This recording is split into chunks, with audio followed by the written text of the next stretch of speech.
তো বন্ধুরা, তোমার ভালোবাসার মানুষটা তোমাকে ছেড়ে চলে গিয়েছে। চলে যাওয়ার পরে তুমি তোমার তরফ থেকে সে মানুষটাকে ফেরানোর সম্পূর্ণ চেষ্টা করার পর যখন ব্যর্থ হয়েছো, তারপর তুমি তোমার তরফ থেকে স্টপ হয়ে গেছো। তুমি আশা ছেড়ে দিয়েছো যে সে মানুষটা তোমার লাইফে আর ফিরবে না। কেন ছেড়ে দিয়েছো? কেননা তুমি তোমার তরফ থেকে অনেক চেষ্টা করেছো এবং অনেক চেষ্টা করার পরে তোমার চেষ্টার পরিপ্রেক্ষিতে সে তো কোনো পজিটিভ রেসপন্স করেনি, বরং তোমাকে অবহেলা করেছে, অপমান করেছে। সে এমন একটা ব্যবহার করেছে যে ব্যবহারের দ্বারা তুমি সেই মানুষটাকে চিনতে ভুল করেছো, এমনভাবেই কিন্তু তার ব্যবহারের দ্বারা তুমি চমকে উঠেছিলে যে আমি কি এই মানুষটাকে ভালোবাসি, যে মানুষটাকে একটা সময় আমি এতটাই ভালোবেসেছি, যে মানুষটাও আমাকে এতটা ভালোবেসেছে। আজ সে মানুষটা আমার লাইফ থেকে চলে যাওয়াকালীন যখন সে মানুষটাকে আমি ফেরানোর চেষ্টা করছি, সে মানুষটার তরফ থেকে এমন একটা ভাবনা, এমন একটা ব্যবহার তোমার দিকে ছুঁড়ে দেওয়া হচ্ছে যে সে মানুষটা যেন তোমার কাছে কোনো অপরিচিত মানুষ বলে তোমাকে তার ব্যবহার ভাবাতে বাধ্য করিয়েছে। যার জন্যই কিন্তু একটা সময় পর তুমি ভেবেছো যে সেই মানুষটা হয়তো আমার লাইফে আর ফিরবে না। তাই তুমি তোমার মনকে অনেক কষ্টে দাঁতে দাঁত কামড়ে চুপ করে ফেলেছ, নিজেকে একদম স্টপ করে নিয়েছো। এরপরেও কিন্তু সে মানুষটা তোমার লাইফে ফিরতে চাইছে। এবার প্রশ্ন হচ্ছে, সে মানুষটা তোমার লাইফে ফিরতে চাইছে, সে বিষয়টা তুমি কি করে বুঝতে পারবে? কেননা কিছু সময় যাওয়ার পর কিন্তু সে মানুষগুলোর মাঝেও তোমাদের বা আমাদের লাইফে ফেরার জন্য অনেক পজিটিভ ভাবনা কাজ করে। কেননা যখন তারা চলে যায়, চলে যাওয়ার সময় তারা যে মনোভাব, যে মানসিকতা নিয়ে চলে যায়, সে মানসিকতা কিন্তু সময়ের সঙ্গে সঙ্গে পরিবর্তন হয়।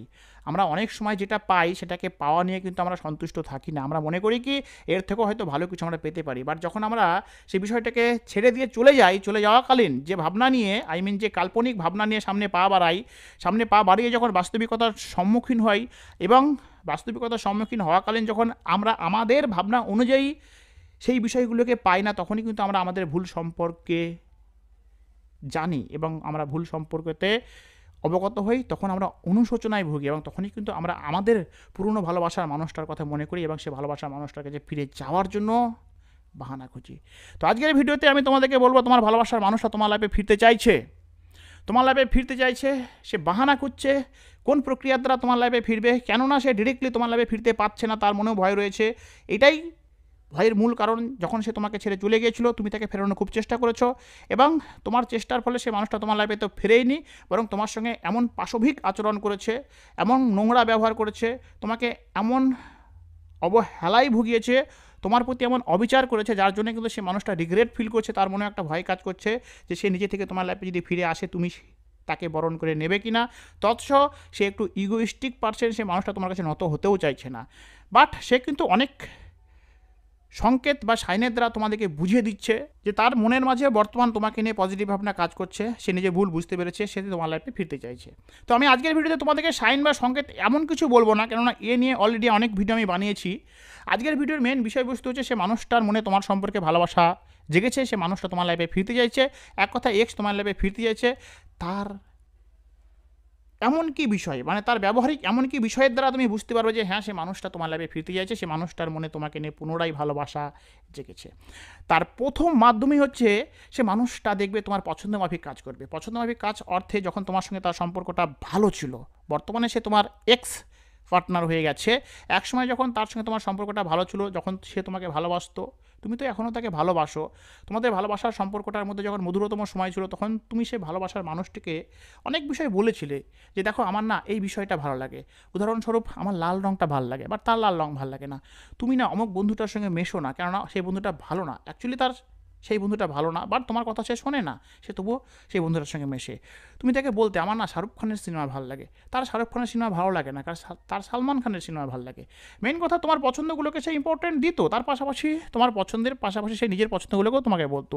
তুমি তাকে কোনো একটা কাজ করতে বললে, সে সেই কাজটা করতো না তা না, বাট তেমনভাবে ইম্পর্টেন্ট দিত না। এটা কেন হয়ে থাকে? যখন ভালোবাসার সম্পর্কগুলো কিছুটা পুরনো হয়ে যায়, তখন কিন্তু আমরা সামনেকার মানুষটাকে ইম্পর্টেন্ট দেই। ইম্পর্টেন্ট দেওয়ার পাশাপাশিও কিছু কিছু ক্ষেত্রে আমরা তাদের কথা শুনি না, না শুনলেও সামনেকার মানুষটার উপর কোনো ইফেক্ট পড়ে না, এটা আমরা জানি। আর যখন প্রথম অবস্থায় থাকে, ইমপ্রেস করার অবস্থায়, তখন কিন্তু সামনেকার মানুষটার সব কথাই আমরা শুনি। তো তোমাদের সম্পর্কটাও পুরনো হয়ে গেছে, তাই তোমার ভাবনাকে সে ইম্পর্টেন্ট দেয় অতটা না যতটা তুমি চাও। আবার ইদানিং লক্ষ্য করে দেখবে, যখন সম্পর্কটার মধ্যে ব্রেকআপ হয়ে গেছে, তুমিও আশা ছেড়ে দিয়েছো, বা লক্ষ্য করে দেখবে সেই মানুষটা কিন্তু তোমার পছন্দ মাফিক চলার চেষ্টা করছে। তোমাকে দেখাকালীন তোমার পছন্দের সেই আই মিন লাল রঙের ড্রেস পরছে। বুঝতে পারছো? যে ড্রেসটা বা যে কালারটা তার কিন্তু পছন্দ ছিল না। তুমি তাকে বলেছিলে, তোমাকে দেখিয়ে কিন্তু সে দেখবে লাল রঙের ড্রেস পরবে, তোমার পছন্দ মাফিক সিনেমা দেখবে, তোমার পছন্দ মাফিক সে গান শুনবে, তোমার পছন্দ মাফিক সেই জায়গাতে যাবে যে জায়গাটা তোমার পছন্দের জায়গা ছিল, এবং তোমার পছন্দ মাফিক সে ফেসবুকে পোস্ট করবে, তোমাদের সঙ্গে কাটানো পুরনো স্মৃতিময় কিছু ছবি তুলে ধরবে, তোমার পছন্দের কালারের ড্রেস তুলে ধরবে, ইভেন তোমাদের সঙ্গে তোমাদের একে অপরের সঙ্গে যখন ভালো সম্পর্ক ছিল সেই ভালো সম্পর্কে থাকাকালীন বেশ কিছু স্মৃতি, যে স্মৃতিগুলো শুধু তোমাদের মাঝেই ছিল, সেই স্মৃতিগুলো সম্পর্কে তুমি সম্পর্কটা ভাঙার পরপর অনেক তাকে বোঝানোর চেষ্টা করেছো, জাগানোর চেষ্টা করেছো তার মাঝে, বাট সে তখন ইম্পর্টেন্ট দেয়নি। আজ সে সম্পর্কিত বিষয় কিন্তু সে সোশ্যাল মিডিয়ায় বেশ কিছু পোস্ট তুলে ধরবে, শেষে সেই বন্ধুটার সঙ্গে মিশবে না যে বন্ধুটার সঙ্গে তুমি তাকে মিশতে নিষেধ করেছিলে। আজ সে নিজেকে তোমার পছন্দ মাফিক চালানোর চেষ্টা করছে, এবং সে তোমার পছন্দ অনুপাতে নিজেকে তোমার সামনে প্রেজেন্ট করাচ্ছে। যদি তোমাদের দেখা সাক্ষাৎ করার মতো সুযোগ সুবিধা থেকে থাকে, তোমাদের সম্পর্কটা যদি খুব কাছাকাছি থেকে থাকে, তবে তো সে তোমাকে ডাইরেক্টলি দেখাতে পারবে, আর নচেত তোমাদের সম্পর্কটা দূরে থেকে থাকলে সে কিন্তু সেই সমস্ত বিষয়গুলোর ছবি কিন্তু সোশ্যাল মিডিয়াতে পোস্ট করে তোমার সামনে সেগুলোকে তুলে ধরার চেষ্টা করবে। এর অর্থটা কি জানো? যে সে মানুষটা তোমাকে ইমপ্রেস করার চেষ্টা করছে।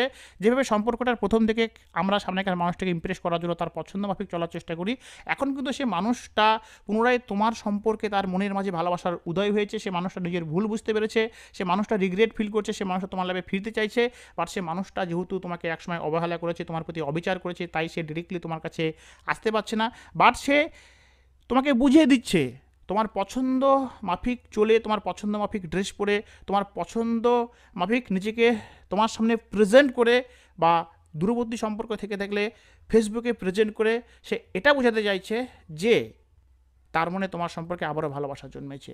যদি এমনটা হয়ে থাকে তবে তুমি 100% শিওর হয়ে যাও সে মানুষটা তোমার লাইফে ফিরতে চাইছে। কেন বলছি কথাটা? আমার কিন্তু অনেকের সঙ্গে প্রত্যহ কথা হয়, কথা হওয়াকালীন এই এক্স ব্যাককে নিয়ে কিন্তু অনেকের মাঝে প্রশ্ন করে থাকি, তথা তারাও আমাকে প্রশ্ন করে, তারাও আমার কাছে জানতে চায় যে দাদা আমাদের ভালোবাসার মানুষগুলো এই কাণ্ডগুলো করছে, আমি কী ভাববো। তো তাদেরকে আমি সাইন দিয়ে থাকি, বা তাদেরকে আমি যেটা বলে থাকি আমার তরফ থেকে, যে এমনটা যদি হয়ে থাকে তবে 100% তুমি ধরে নাও সে মানুষটা তোমার লাইফে ফিরতে চাইছে। এভাবেই কিন্তু আমরা যখন প্রথম কাউকে প্রপোজ করতে যাই, বা আমাদের কাউকে ভালো লেগে থাকে, সে ভালো লাগার মানুষটাকে ইমপ্রেস করার জন্য তার পছন্দ মাফিকই কিন্তু আমরা নিজেদেরকে তার সামনে প্রেজেন্ট করি, তার পছন্দ মাফিক ড্রেস পরি, তার পছন্দ মাফিক কথা বলি, তার পছন্দ মাফিক মানুষের সঙ্গে মেশার চেষ্টা করি, তার পছন্দের হিরোর সিনেমা দেখি, তার পছন্দের গায়কের গান শুনি। আজ কিন্তু সে মানুষটা নতুন করে তোমাকে ইমপ্রেস করার জন্য তোমার পছন্দের সমস্ত কাজকর্মগুলো করছে। এর দ্বারা তুমি শিওর হয়ে যাবে সে মানুষটা তোমার লাইফে পুনরায় ফিরতে চাইছে, সে মানুষটা নতুন করে তোমার প্রেমে পড়েছে। আর এটা কিন্তু হালিতেই হয়েছে, একজনের সঙ্গে না, 2-3 জনের সঙ্গে হয়েছে, এবং আমাদের সেই সমস্ত পার্সনদের সঙ্গে কথা বলাকালীন কিন্তু আমি সেই বিষয়টাকে আরও তীক্ষ্ণভাবে রিয়েলাইজ করেছি, তাই কিন্তু এই সম্পর্কিত বিষয়ে একটা ভিডিও তোমাদের সামনে প্রেজেন্ট করলাম।